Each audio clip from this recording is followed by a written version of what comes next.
did a video last week of having dreadlocks for 1 year, and something happened and it went wonky, and 33 people watched it and no one told me it had gone wonky. So I don't know if it was just when I played it back or if you all saw that, but it just kind of froze, and so I deleted it. Let's try filming this again, okay? So bear with me, and I apologize for that little glitch if you do follow me. So I've had my dreadlocks for over 1 year, and I hesitate to call them dreadlocks. I like to just call them locks. To me, they're not dreaded at all. I don't think I look scary. So I'm actually at the 15-month mark. So my 1 year anniversary was last October. And what I did at that turning point was I added a little silk, just a string, and I tied it as close as I could to my scalp at that 1 year mark. And the reason I did that is it's very easy to see how much growth I've had from install to 1 year. And that's because my extensions were actually installed all the way up to my scalp. And I had a good 5 inches of growth, and that was completely unnecessary, but that's what my loctician did. So anyway, I can see where the extension is because my lock is much thinner, so I can see where it tapers down. So basically in that 1 year I had this much growth locked. Now remember, locked is wadded up and tangled and all that, so if that was all brushed out, it'd be a lot more than that for 1 year growth. But I could also judge from October to, this is now January, that's how much growth I've had, and that's a substantial amount for what, 3 months? So at the 2 year mark, I'll put another string on this particular lock, and I'll be able to measure my progress. Now, once my hair has grown enough, I will remove all of these extensions. And I have actually cut them twice, so they have been trimmed. They were middle bum when I first got them.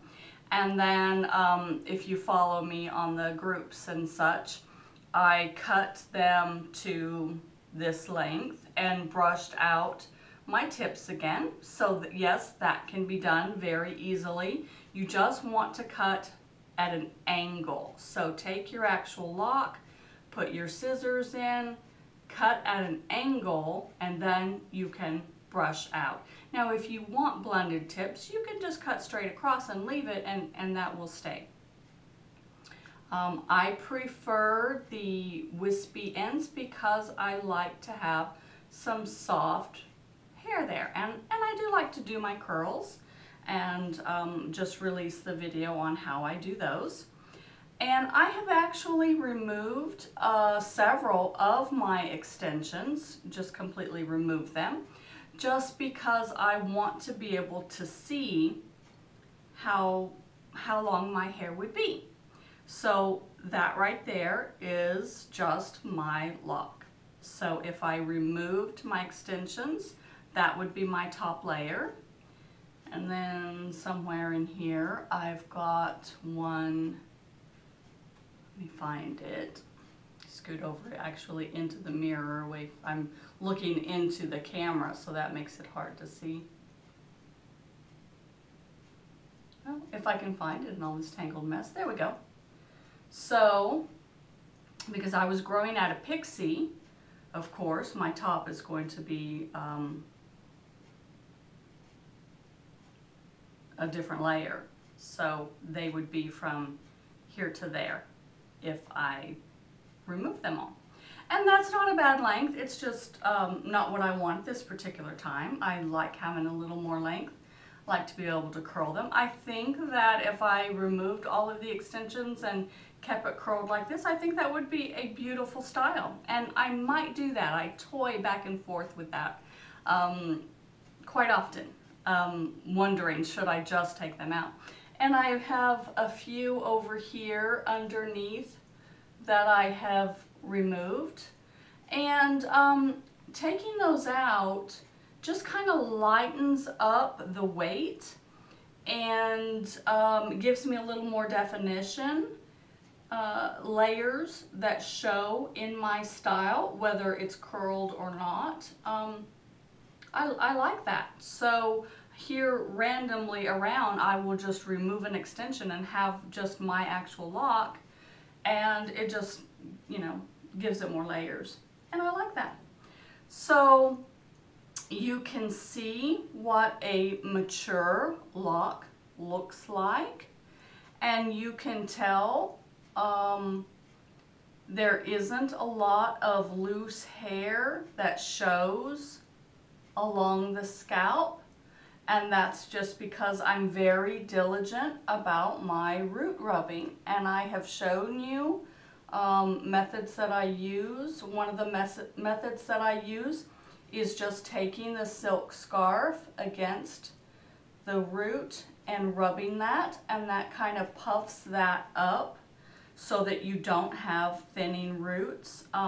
If you are getting thinning roots, it's because the hair grows out from your scalp, of course, and will just lock into the lock, and it will be thinner because it's not roughed up. Remember, if you installed your locks with the back combing method, you were roughing up that hair and getting it thick, and then by crocheting it held it in place.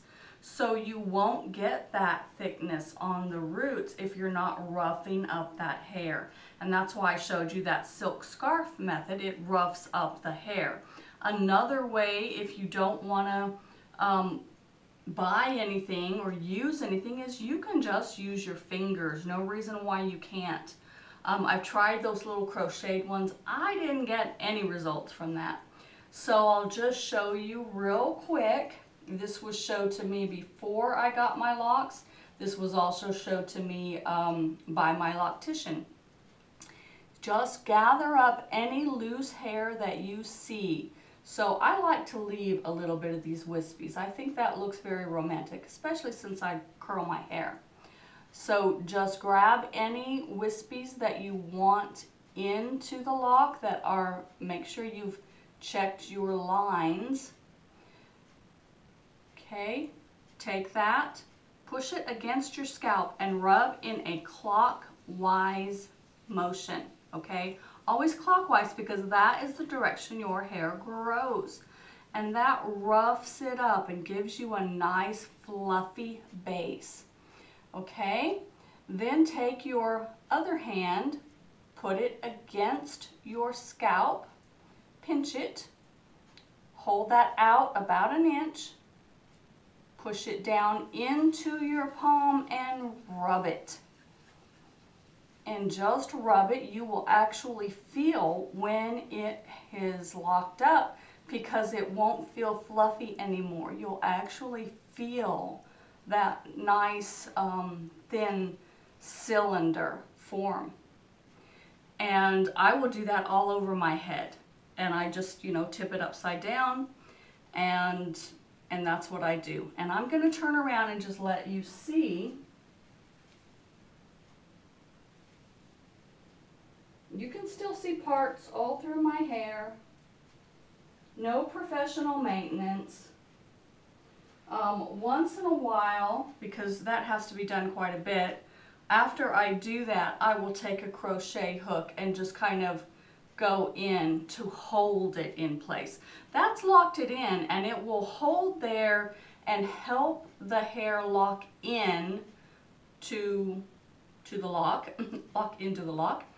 But it won't stay if it's manipulated, okay? That can fall out. You will have to do that a couple times before it actually stays. That just helps it get in there so it can grab. So by taking the crochet hook and just kind of going in and out just a couple of times, don't break that hair, it will actually hold it. And that's, I've never had professional maintenance. and you can see how well my hair is. You know, I just washed yesterday.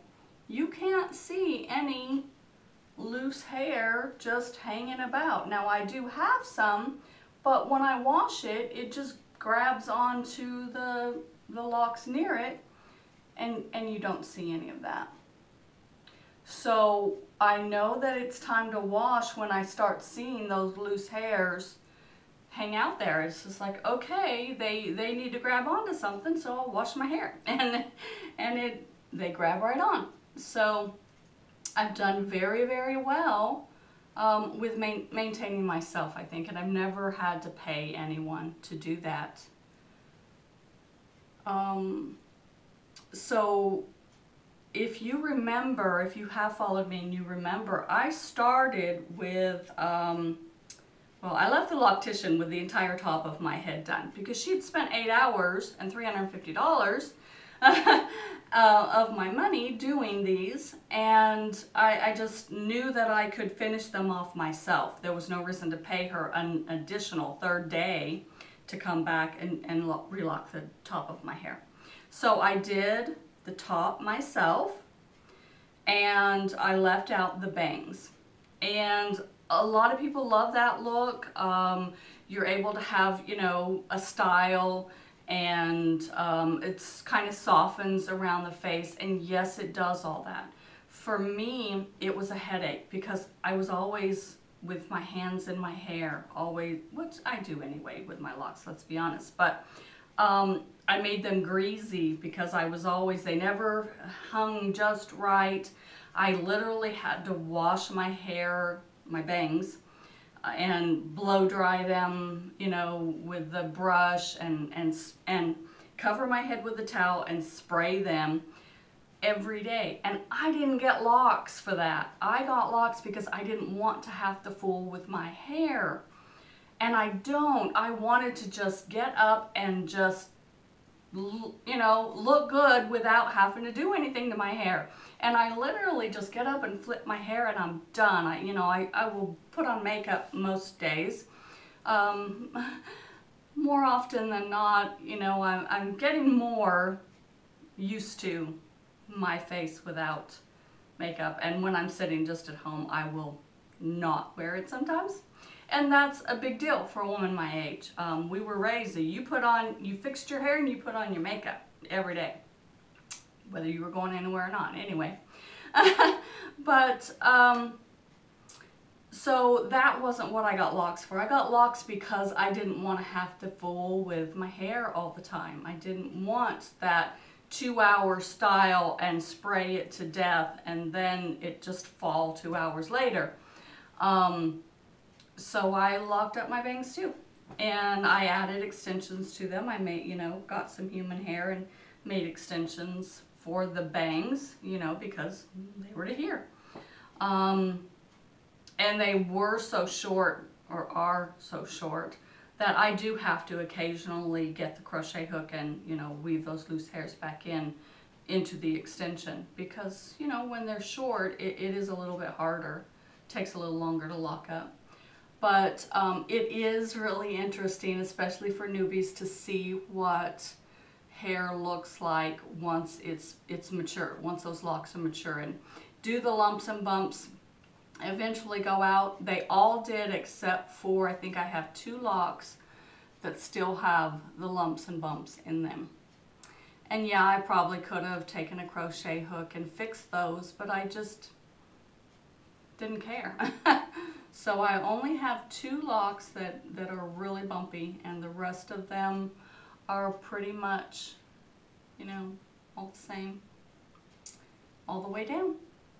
So I do have some that have braids in them. So if you're wondering what braids look like over time, there you are. They don't really lock, or mine didn't.